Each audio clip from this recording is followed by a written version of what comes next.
आपको बताने का प्रयास करूँगा, जितना इसमें विश्लेषण हो सके और कहाँ से क्या रहा, किस तरीके से एक इंटरेस्टिंग तरीके से पढ़ने का प्रयास करेंगे। तो तैयार हो जाए मेरे साथ और मज़ा आने वाला है, एंड तक बने रहें।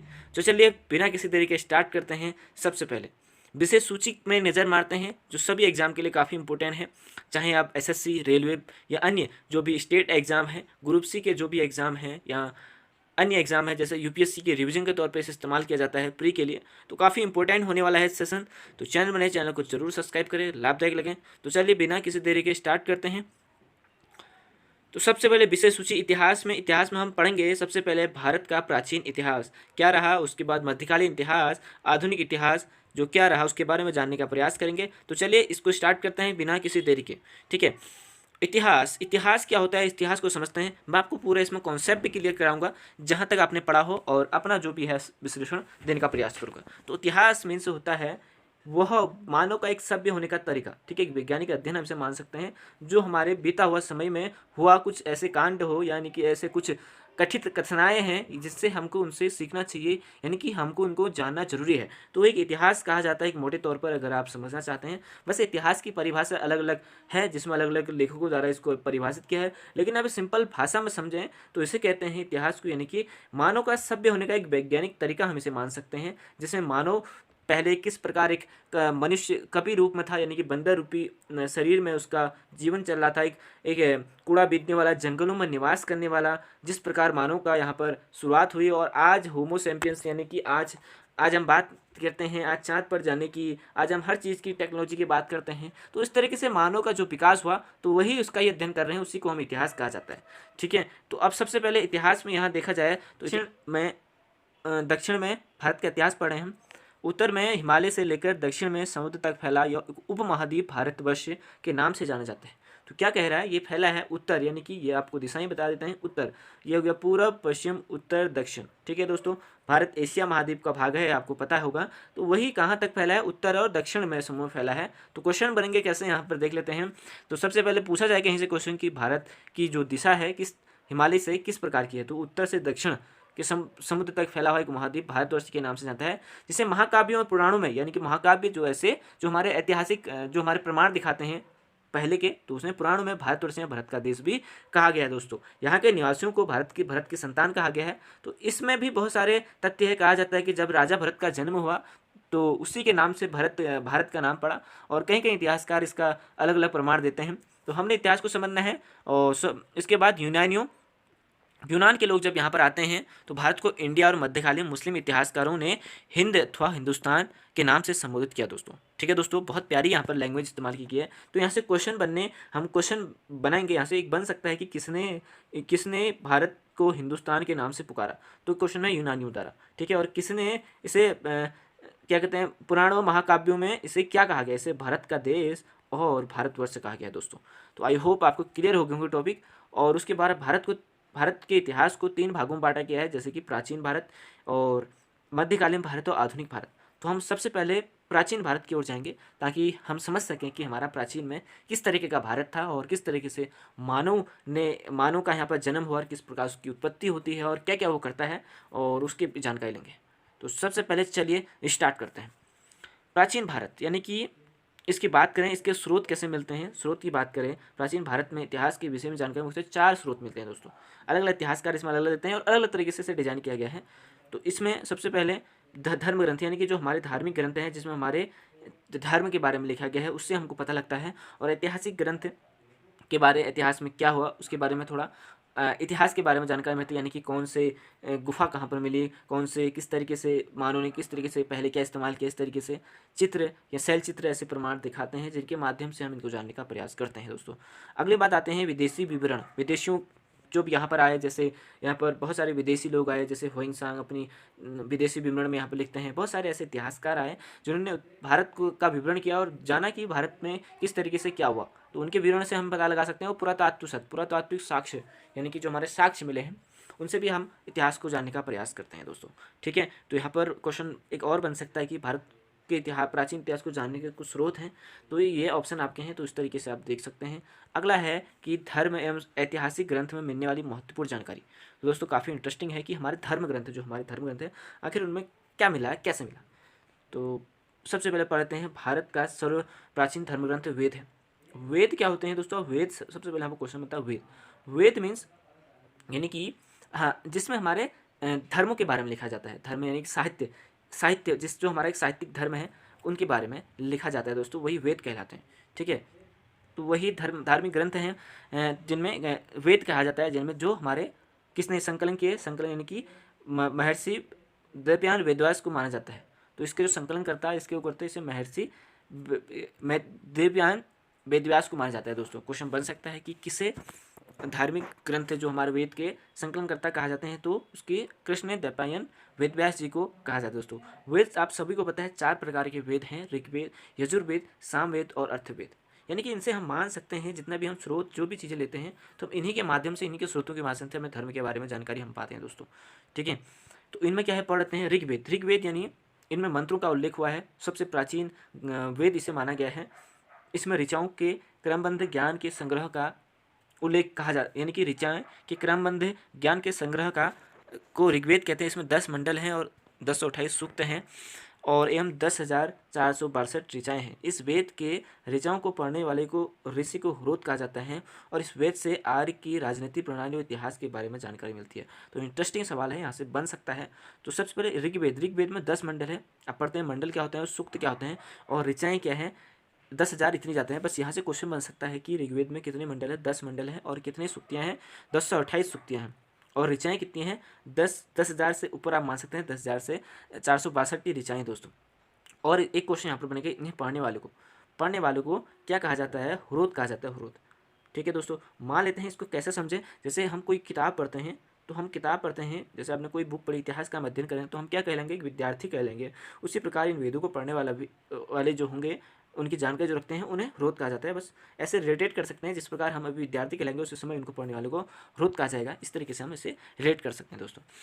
इस वेद से आर्य राजनीतिक और उनकी जो हम उस समय की राजनीतिक प्रणाली के बारे में हमको जानकारी मिलती है दोस्तों।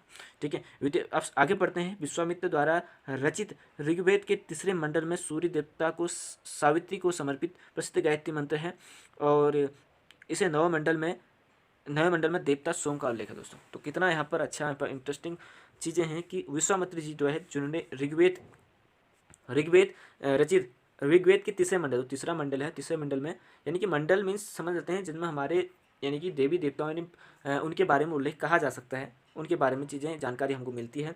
तो हमारा जो 3रा मंडल है, 3रा मंडल ऋग्वेद का, उसमें गायत्री मंत्र का उल्लेख किया गया है। तो गायत्री मंत्र आप सभी को पता है और इस मंत्र का उल्लेख 3रे में किया है, यानी कि इसे समझो 3रे में इस मंत्र का उल्लेख किया गया है और 9वें मंडल में सोम का उल्लेख किया गया है दोस्तों।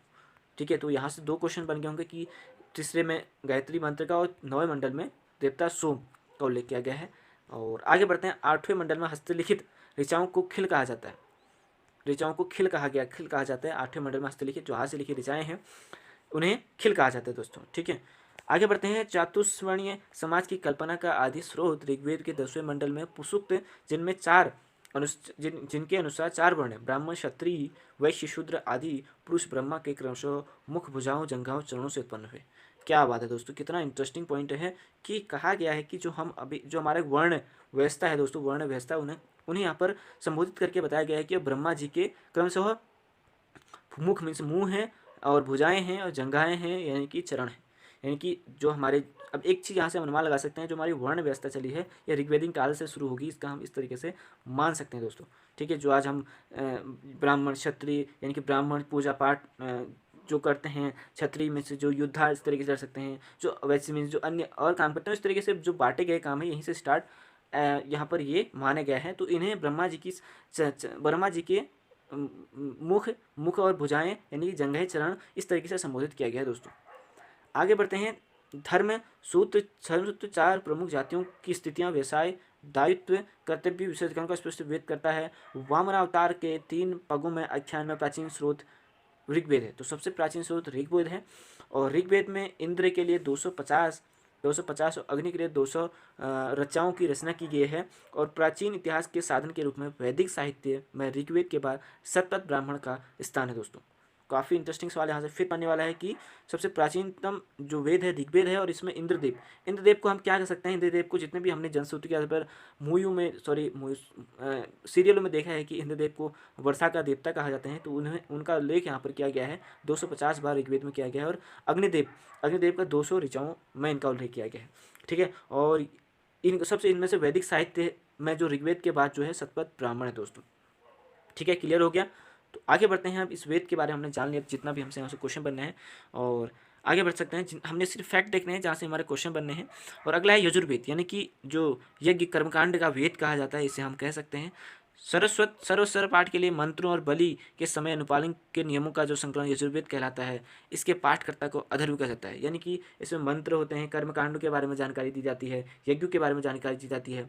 तो इसके जो पढ़ने वाले हैं उसे हम अधर्यु अधर्वीर कहा जाता है दोस्तों। तो एक सिंपल सा यहाँ पर है, जैसे हमने वहाँ पर स्टूडेंट से रिलेटेड किया था, रोध को और यहीं से रिलेटेड कर सकते हैं, हम अधर्यु को रिलेटेड कर सकते हैं। तो सिंपल है।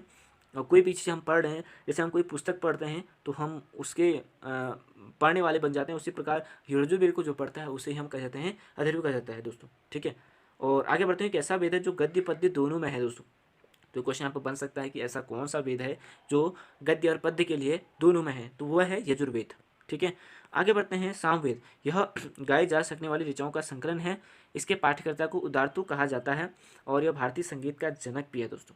तो काफ़ी अच्छा सवाल है। जो हमारे जो संगीत, अभी हम जैसे संगीत की बात करते हैं, उसकी शुरुआत ही सामवेद से हो रखी है। तो इसका हम यहाँ से एक जानकारी से ले सकते हैं कि इतना पुराना हमारा संगीत है।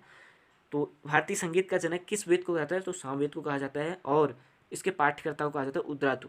ठीक है, और लास्ट अब बचा है दोस्तों अथर्ववेद। अथर्ववेद अथर्वा ऋषि द्वारा रचित इस वेद में, तो ये सिर्फ आयुर्वेद के बारे में जानकारी देता है। रोग निवारण, तंत्र मंत्र, जादू टोना, सांप वशीकरण और आशीर्वाद, स्तुति, प्रायश्चित, औषधि, अनुसंधान, विवाह, प्रेम, राजकर्म, मातृभूमि महत्व, अन्य विषयों की जानकारी देता है दोस्तों। यानी कि यह वेद आयुर्वेद, जादू टोना जो भी है इस तरीके की चीज़ें, तो यह आयुर्वेद अर्थवेद में आता है दोस्तों। इसमें सभा और समिति को प्रजापति की 2 पुत्रियां कहा गया है। ये इंपॉर्टेंट है, इसमें क्वेश्चन बन सकता है। जो सभा समिति होती थी उन्हें प्रजापति की 2 पुत्रियां से संबोधित किया गया है दोस्तों। ठीक है, और यह सबसे प्राचीन वेद, यहाँ पर एक नोट है, सबसे प्राचीन वेद ऋग्वेद है और सबसे बाद वाला वेद ऋग्वेद है। ठीक है, वेदों को भली भांति समझने के लिए 6 वेदांगों की रचना की जाती है। वेदांग मीन्स जो वेदों को अच्छे से समझाते हैं, मतलब कि एक अच्छे से, मतलब शाब्दिक रूप से समझाने का प्रयास करते हैं, उन्हें हम वेदांग कहते हैं। जैसे हाँ, इनके जो पार्ट है शिक्षा, यानी कि शिक्षा में इसमें हम वेद के बारे में जानेंगे। ज्योतिष, ठीक है, अगला कल्प, व्याकरण, निरुक्त, छंद। तो इस तरीके से हम वेदों को समझ सकते हैं। इनके अगर हमको वेदों को समझना है तो पहले वेदांगों को समझना पड़ेगा, और उसके बाद ही हम वेद को समझ पाते हैं। ठीक है दोस्तों, और आगे है भारतीय ऐतिहासिक कथाओं में सबसे अच्छा क्रमबद्ध विवरण पुराणों में मिलता है। इसके रचयिता लोहमर्ष अथवा पुत्र उघवा और उर्गश्रवा माने जाते हैं। इनकी संख्या 18 है। अब पुराण है जिनमें से 18 पुराणों की यहाँ पर जानकारी मिलती है, और मत्स्य, वायु, विष्णु, ब्राह्मण एवं भागवत में ही राजाओं की वंशावली पाई जाती है। जो राजाओं के बारे में जो जानकारी मिलती है इन पुराणों के माध्यम से मिल जाती है। और सबसे पुराना जो पुराण है, सबसे पुराना, तो उसे विष्णु पुराण कहा जाता है, सॉरी मत्स्य पुराण है। और ये देख सकते हैं संबंधित वंश से इन राजाओं के बारे में जानकारी मिलती है दोस्तों। यानी कि पुराण मीन्स जिनके बारे में हमको उस समय के लोगों को, राजाओं की जानकारी मिल सकती है, इसे हम कह सकते हैं। विष्णु पुराण में मौर्य वंश के बारे में जानकारी मिलती है, मत्स्य पुराण में आंध्र सातवाहन, वायु पुराण में गुप्त वंश की जानकारी हमको मिलती है। ये स्पष्ट हो चुका है। हाँ, तो उसके बाद क्या होता है, कहाँ तक पहुँचे? पुराण में मत्स्य पुराण सबसे प्राचीन एवं प्रामाणिक है दोस्तों। अधिकतर पुराण सरल एवं सरल संस्कृत श्लोक में लिखे गए हैं। स्त्रियों और शूद्र को जिन्हें जिन्हें वेद पढ़ने की अनुमति नहीं दी गई है, और वे भी सुन सकते हैं। पुराणों का पाठ पुजारी मंदिर में करता है, और स्मृति ग्रंथों में सबसे प्राचीन और प्रामाणिक मनुस्मृति मानी जाती है। यह शुंग काल का मानक ग्रंथ है। नारद स्मृति का गुप्त युग के विषय में जानकारी प्रदान है। एक अच्छा टॉपिक है कि नारद स्मृति का किससे जानकारी है? गुप्त युग में। ठीक है, अगला है जातक में बुद्ध की पूर्व जन्म की कहानी है। जो जातक है उसमें पूर्व जन्म की कहानी है बुद्ध की। हिनयान का प्रमुख ग्रंथ कथावस्तु है, जिसमें महात्मा बुद्ध का जीवन चरित्र अनेक कथनाओं के बारे में वर्णित मिलता है। अगला हमारा जो विशेष है, जैन साहित्य को आगम कहा जाता है। ये काफी है, ध्यान रखें। जैन साहित्य को क्या कहा जाता है? आगम कहा जाता है। जैन का प्रारंभिक इतिहास कल्पसूत्र से ज्ञात होता है। तो क्या अच्छा सा यहाँ पर बन सकता है कि किसका इतिहास, प्रारंभिक इतिहास कल्पसूत्र से शुरू होता है? वो है जैन धर्म का दोस्तों। अगला है जैन ग्रंथ भगवती सूत्र में महावीर के जीवकत्यों तथा अन्य समकालिकों के साथ उनके संबंधों का विवरण मिलता है। अर्थशास्त्र के लेखक चाणक्य, कौटिल्य एवं विष्णुगुप्त है। तो कौन है अर्थशास्त्र के लेखक? चाणक्य, जिन्हें हम कौटिल्य और विष्णुगुप्त भी कहते हैं दोस्तों। यह 15 अधिकरणों एवं 180 प्रकरणों में विभाजित है। इसमें मौर्य काल का इतिहास के बारे में जानकारी मिलती है। तो काफ़ी महत्वपूर्ण है कि अर्थशास्त्र हमें किसके बारे में जानकारी देती है, मौर्य काल के इतिहास में बारे में जानकारी हमें देती है। तो इसके लेखक कौन है, चाणक्य है दोस्तों। अगला है संस्कृत साहित्य में ऐतिहासिक घटनाओं को क्रमबद्ध लिखने का सर्वोत्तम प्रयास कल्हण द्वारा रची गई राजतरंगिणी में मिलता है। तो कल्हण की जो पुस्तक है उसका नाम है राजतरंगिणी, जिसका संबंध कश्मीर के इतिहास से है। तो ठीक है, एक क्वेश्चन यहाँ से बन सकता है कि राजतरंगिणी किसकी पुस्तक है, कल्हण की, और इसमें किसका इतिहास मिलता है, ये है कश्मीर का। ठीक है, अगला है अरबों की सिंध विजय का वृत्तांत चचनामा लेखक अली अहमद में सुरक्षित है। तो दोस्तों काफी इंपॉर्टेंट है कि अरबों द्वारा लिखित जो सिंध विजय हुआ, तो उसका जो वृत्तांत है चचनामा में है, जिसके लेखक अली अहमद हैं।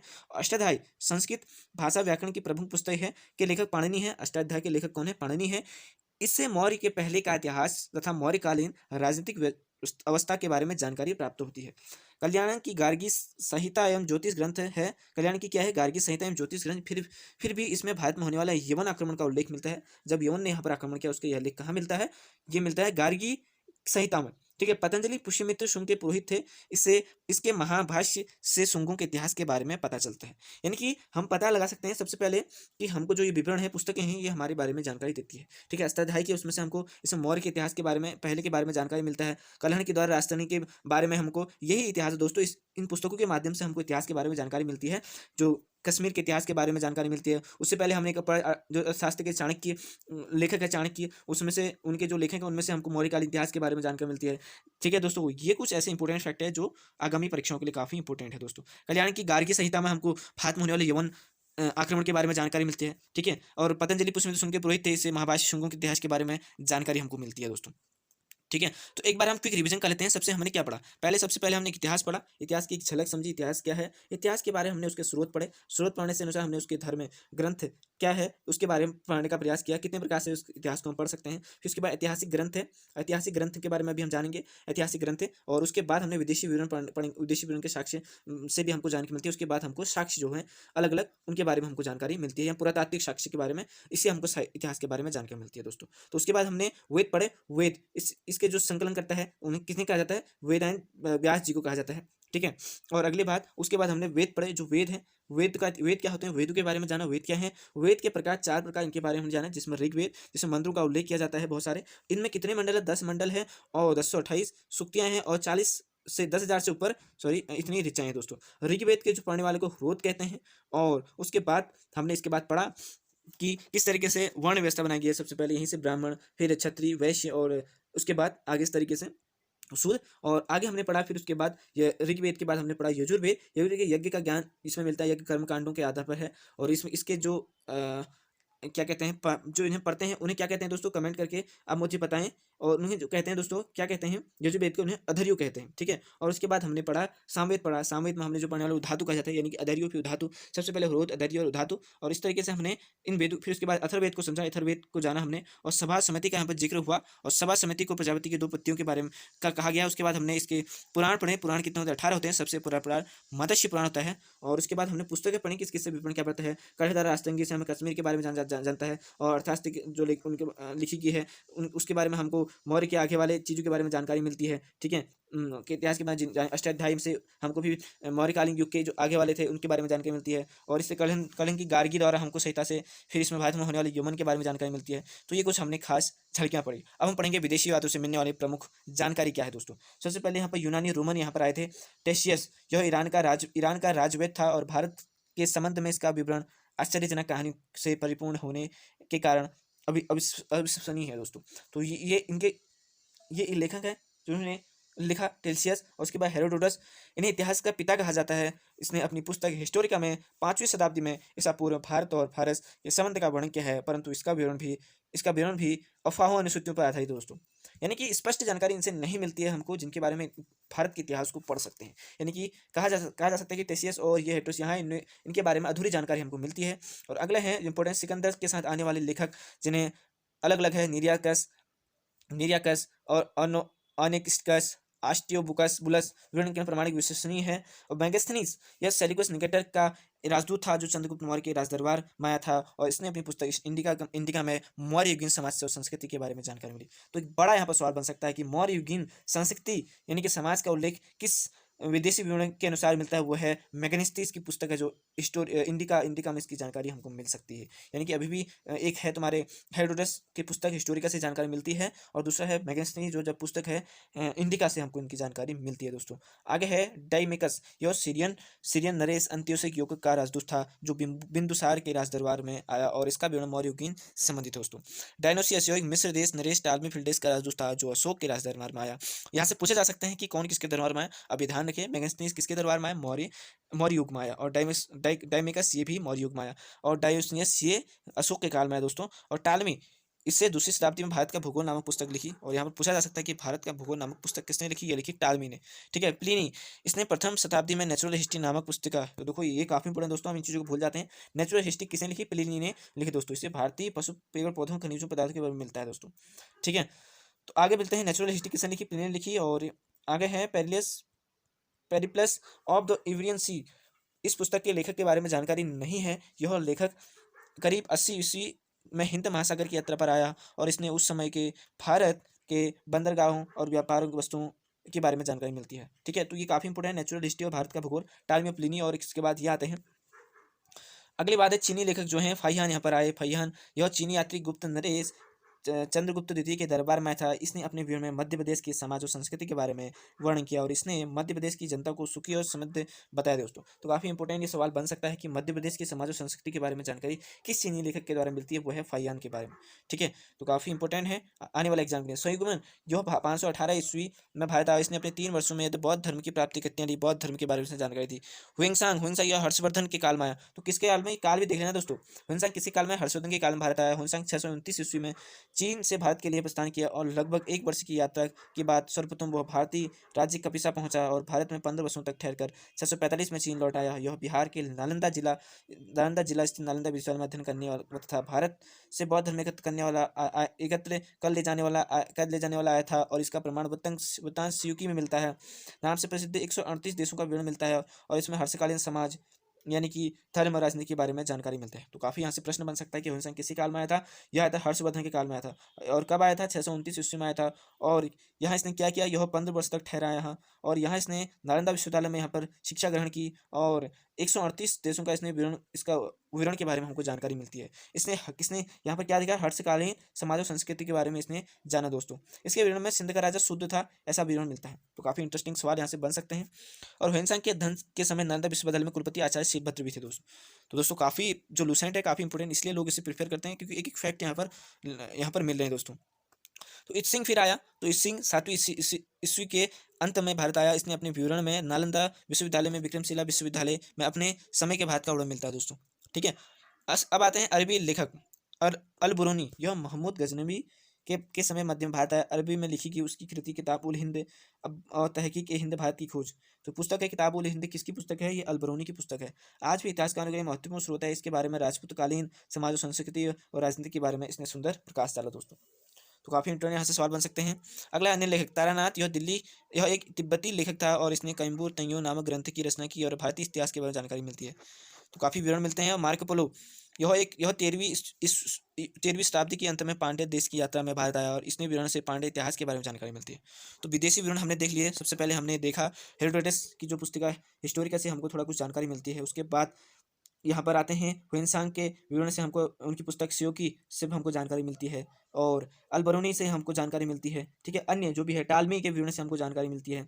ठीक है, और इस तरीके से हमको ये विदेशी विवरण हमको ये जानकारी देते हैं, और कि किस तरीके से उस समय का समाज रहा होगा, और अलग अलग तरीके से यह बताने का प्रयास करता है दोस्तों। तो आई होप सो आपको वीडियो पसंद आई होगी और अच्छी लगती होगी, सॉरी। और आगे बढ़ते हैं अगले अन्य लेखक, ये भी हम देख लें। पुरातात्विक साक्ष्य देख लेते हैं। सबसे पहले पुरातात्विक साक्ष्य की बात करें तो 1400 ईस्वी में अभिलेख में बुगाज कोई एशिया माइनर में वैदिक देवता मित्र वरुण इंद्र एवं नासक अश्विनी के नाम मिलते हैं दोस्तों। एक अभिलेख है, अभिलेख में समझते हैं अभिलेख किसी ठोस धातु में लिखा हुए लेख को अभिलेख कहते हैं, या किसी ऐसा ठोस धातु लोहा या किसी में लिखा हुआ खोद कर उसे अभिलेख कहा जा सकता है दोस्तों।